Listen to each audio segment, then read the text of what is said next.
വയനാട് കൽപ്പറ്റ വെള്ളാരംകുന്നിൽ ബസ്സും വാനും കൂട്ടിയിടിച്ച് അപകടത്തിൽ പരിക്കേറ്റ ജെൻസൺ മരിച്ചു. ഉരുൾപൊട്ടൽ ദുരന്തത്തിൽ ഉറ്റവരെയെല്ലാം നഷ്ടമായ ശ്രുതിയുടെ പ്രതിശ്രുത വരനായിരുന്നു ജെൻസൺ.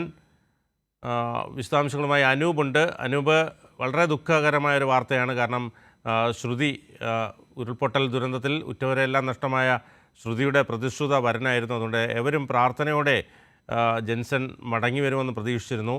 എന്താണ് പുതിയ വിവരങ്ങൾ? ഒട്ടേറെ പേരുടെ ഈ വിധത്തിലുള്ള കാത്തിരിപ്പുകൾ വിഫലമാക്കി ജെൻസൺ മടങ്ങിയിരിക്കുന്നു. ശ്രുതി വീണ്ടും തനിച്ചായിരിക്കുന്നു. മുണ്ടക്കൈ ചൂരമല ഉരുൾപൊട്ടലിൽ മാതാപിതാക്കളും സഹോദരിയും ഉൾപ്പെടെ കുടുംബത്തിൽ 9 പേർ നഷ്ടമായ ശ്രുതിയുടെ സാഹചര്യം നാം നേരത്തെ കണ്ടതാണ്. ശ്രുതിയുടെ പ്രതിശ്രുത വരൻ ജെൻസൺ ആയിരുന്നു. വലിയ വിഷമത്തിന്റെ ആ ഘട്ടത്തിലെല്ലാം അവർക്കൊപ്പം, ശ്രുതിക്കൊപ്പം നിൽക്കുകയും ശ്രുതിയെ ആശ്വസിപ്പിച്ചതുമെല്ലാം. അതിനുശേഷം ആണ് ഈ അപകടം നടന്നത്. ജെൻസൺ അമ്പലവയൽ സ്വദേശിയാണ്. ചൊവ്വാഴ്ച വൈകിട്ട് കോഴിക്കോട് കൊല്ലങ്കൽ ദേശീയപാതയിലായിരുന്നു ഈ അപകടം. വെള്ളാരംകുന്നിന് സമീപം സ്വകാര്യ ബസ് ഈ വാനും തമ്മിലാണ് കൂട്ടിയിടി ഉണ്ടായത്. ഈ അപകടത്തിൽ ഗുരുതരമായ പരിക്കാണ് ജെൻസണേറ്റത്. തലയ്ക്ക് ഉൾപ്പെടെ വലിയ തോതിൽ പരിക്കേൽക്കുകയും അതിനുശേഷം അന്ന് വൈകിട്ട് മേപ്പാടിയിലെ സ്വകാര്യ ആശുപത്രിയിൽ ജെൻസനെ പ്രവേശിപ്പിക്കുകയുമായിരുന്നു. ആ ഘട്ടത്തിൽ തന്നെ വെന്റിലേറ്ററിലായിരുന്നു കിടന്നിരുന്നത്. അതിനുശേഷം വിവിധ യന്ത്രോപകരണ സഹായത്തോടു കൂടിയായിരുന്നു അദ്ദേഹത്തിന്റെ ജീവൻ നിലനിർത്തിയത്. അത് ഇന്ന് വൈകിട്ട് വരെ ഈ വിധത്തിലുള്ള ശ്രമങ്ങൾ, അദ്ദേഹത്തിന്റെ ജീവൻ നിലനിർത്താനുള്ള ശ്രമങ്ങൾ ഡോക്ടർമാർ നടത്തിയെങ്കിലും അത് വിഫലമായിരിക്കുന്നു.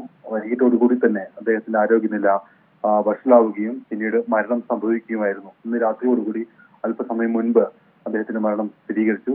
വാനിൽ സഞ്ചരിച്ചിരുന്ന ശ്രുതിയും ജെൻസണും ഉൾപ്പെടെ 9 പേർക്കാണ് അപകടത്തിൽ പരിക്കേറ്റത്. ഇടിയുടെ ആഘാതത്തിൽ വാഹനം പൂർണ്ണമായി തകർന്നു.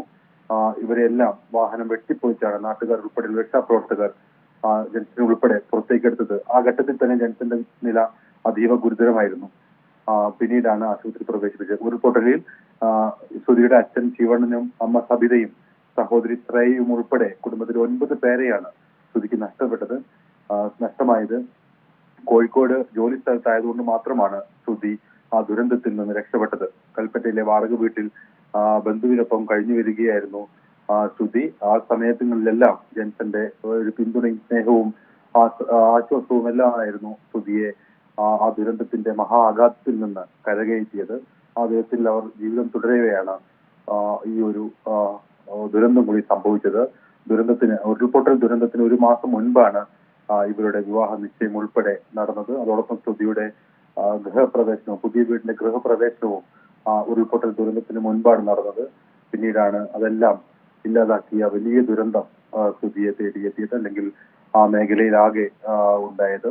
പിന്നീട് ഈ വിധത്തിൽ ജെൻസൺ ശ്രുതിയുടെ ഒപ്പം ചേർന്ന് ശ്രുതിക്ക് ആ ഘട്ടത്തിൽ വലിയ മാനസിക വിഷമുണ്ടായ സാഹചര്യത്തിലെല്ലാം ഒപ്പം നിൽക്കുകയായിരുന്നു. അതെല്ലാം നമുക്ക് കണ്ടതാണ്. ആ ഘട്ടത്തിൽ ആ ദുരന്തമുഖത്ത് വലിയൊരു ആശ്വാസത്തിന്റെ കാഴ്ച കൂടിയായിരുന്നു. ഏതായാലും അല്പസമയം മുൻപാണ് ജെൻസന്റെ മരണം ആശുപത്രി അധികൃതർ സ്ഥിരീകരിച്ചത്. കഴിഞ്ഞ ദിവസം ഉണ്ടായ വാഹനാപകടത്തിൽ അദ്ദേഹത്തിന്റെ നില പൂർണ്ണമായും ഗുരുതരമായ ഒരു സാഹചര്യത്തിലാണ് അദ്ദേഹത്തെ ആശുപത്രിയിൽ പ്രവേശിപ്പിച്ചിരുന്നത്. വയനാട് കൽപ്പറ്റ വെള്ളാരംകുന്നിൽ ബസ്സും വാനും കൂട്ടിയിടിച്ച് അപകടത്തിൽ പരിക്കേറ്റ ജെൻസൺ മരിച്ചു. ഉരുൾപൊട്ടൽ ദുരന്തത്തിൽ ഉറ്റവരെയെല്ലാം നഷ്ടമായ ശ്രുതിയുടെ പ്രതിശ്രുത വരനായിരുന്നു ജെൻസൺ. അനൂപാണ് വിശദാംശങ്ങൾ നൽകിയത്.